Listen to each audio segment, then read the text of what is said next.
Bismillahirrahmanirrahim. Kali ini kita akan membahas terkait dengan prinsip-prinsip pengembangan bahan ajar. Sementara kita akan bahas secara umum baik bahan ajar cetak maupun bahan ajar digital. Yang pertama kita akan kaji dulu kondisi ideal atau kebutuhan ideal dari suatu bahan ajar. Yang pertama, bahan ajar yang baik harus berdampak, dia harus memiliki dampak yang berpengaruh terhadap pembelajaran. Yang kedua, bahan ajar juga seharusnya membuat peserta didik menjadi lebih nyaman, menjadi lebih mudah untuk melakukan proses pembelajaran. Yang berikutnya, dalam kondisi ideal, seharusnya material, seharusnya bahan ajar membantu peserta didik untuk menjadi pribadi yang percaya diri, khususnya dalam konteks yang melakukan pembelajaran, percaya diri untuk bahwa saya bisa mempelajari materi yang sedang dia pelajari. Kemudian idealnya apa yang akan disampaikan dalam bahan ajar adalah konten-konten yang relevan kebutuhan.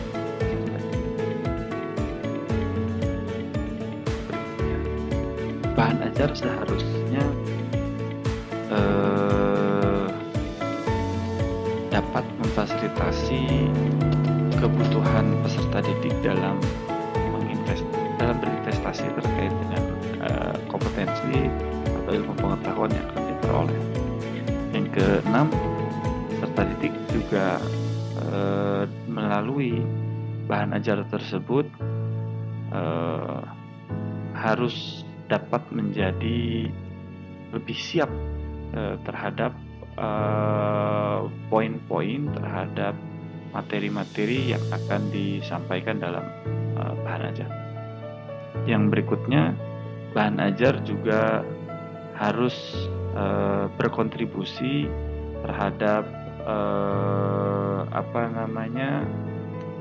efek atau dampak atau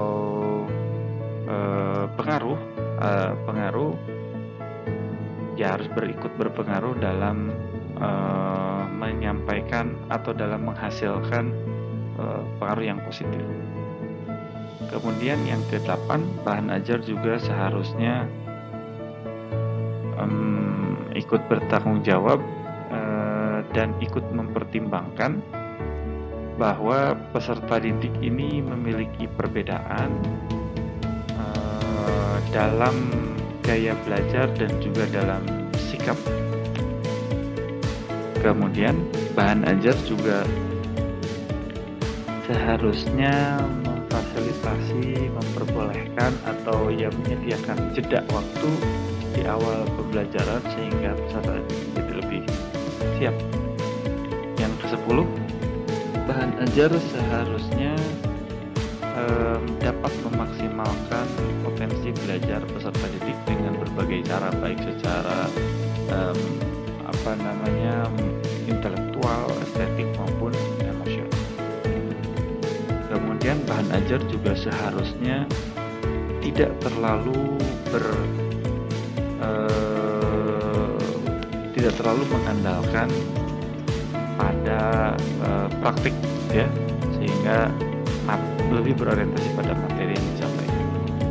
Dan yang terakhir, bahan ajar juga seharusnya menyediakan kesempatan untuk adanya balikan atau feedback dari hasil belajar yang sudah diperoleh oleh peserta didik. Nah, sedemikian banyak ini merupakan kondisi ideal atau yang diharapkan muncul dari suatu bahan ajar yang baik. Nah, bagaimana caranya untuk bisa membuat bahan ajar yang mampu menjawab keseluruhan dari ekspektasi-ekspektasi tersebut atau kondisi yang ideal tersebut, ada beberapa prinsip yang dapat dipegang dalam pengembangan maupun penggunaan. Yang pertama adalah novelty atau kebaruan.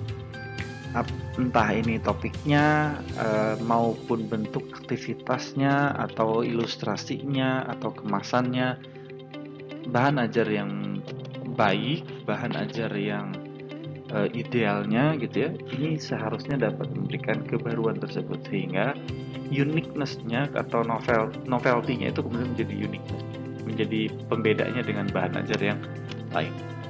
Yang kedua, variety. Di dalam setiap sajiannya tidak hanya mengandalkan satu bentuk aktivitas, tidak mengandalkan pola yang sama, maka itu dapat membantu untuk mewujudkan suatu bentuk bahan ajar yang kualitas. Kemudian ya, presentasi yang atraktif ini juga dapat membantu atau dapat digunakan sebagai salah satu prinsip untuk dapat menciptakan, untuk dapat membangun suatu bahan ajar yang baik. Berikutnya, appealing content. Maksudnya appealing content tentunya terkait dengan isi. Artinya topiknya tidak hanya terbatas pada apa-apa yang disampaikan, terbuka, dan kemudian juga disampaikan dengan bahasa yang menggugah dan dapat memicu atau dapat membangkitkan motivasi peserta didik. Salah satunya dengan cara memastikan bahwa peserta didik akan mendapatkan pengetahuan baru dari bahan ajar tersebut.